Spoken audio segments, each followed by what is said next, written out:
不然我陪你们两个一块儿去吧。瞧你说的 is a colloquial expression to indicate that you disagree with what has been said. Literally, look at what you've said. Here it's used to respond to Xue Mei blaming herself for the trouble. Her cousin-in-law is trying to cheer her up. 丢东西这事儿，谁都难免. As for losing things, it could happen to anybody. It's hard to avoid.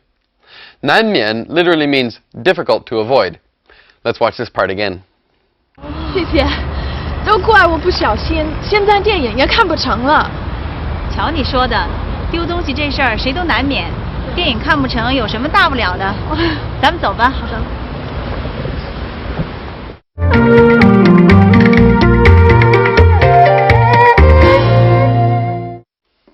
Let's take a bit of a break now and talk about some of the background that came up in today's dialogue.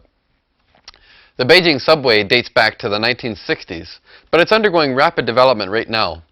Originally there were two subway lines, a circular line that follows under the second ring road. This was originally the location of the Beijing city wall. Many of the intersections today still retain the original place names. That's why many of the subway stops are places called men, or gate, like Qianmen, the front gate, just south of Tiananmen. A second original subway line travels along an east-west route, following under Chang'an Boulevard. This is the wide avenue that passes right in front of Tiananmen Square. In fact, there are two subway exits on the east and west side of the square. Chang'an Boulevard changes names as it goes from the far eastern side of Beijing to right near the western hills on the other side of Beijing. In recent years, old lines have been expanded and new lines are being built. Some of these lines go up to the Summer Palace or around the northern suburbs of Beijing. Another line cuts straight through the city from north to south. These lines are often called qinggui, light rail transit, rather than ditie, subway, because they travel at least part of their routes elevated above the city rather than underground.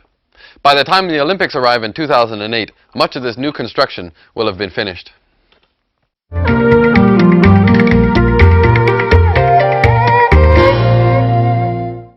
Now let's take a closer look at a few language points from today's dialogue. For example, 明明. This is used to show that something is clearly or obviously. It's often used to highlight a contrast. Something is obviously different. For example, 你明明知道下午有事，为什么还出去? You obviously knew that there was something happening this afternoon. Why did you go out? 你明明知道下午有事，为什么还出去? Here's another example. 他明明去过那儿，却说他根本没去过. He's obviously been there before, but he said he'd never been there before. He's obviously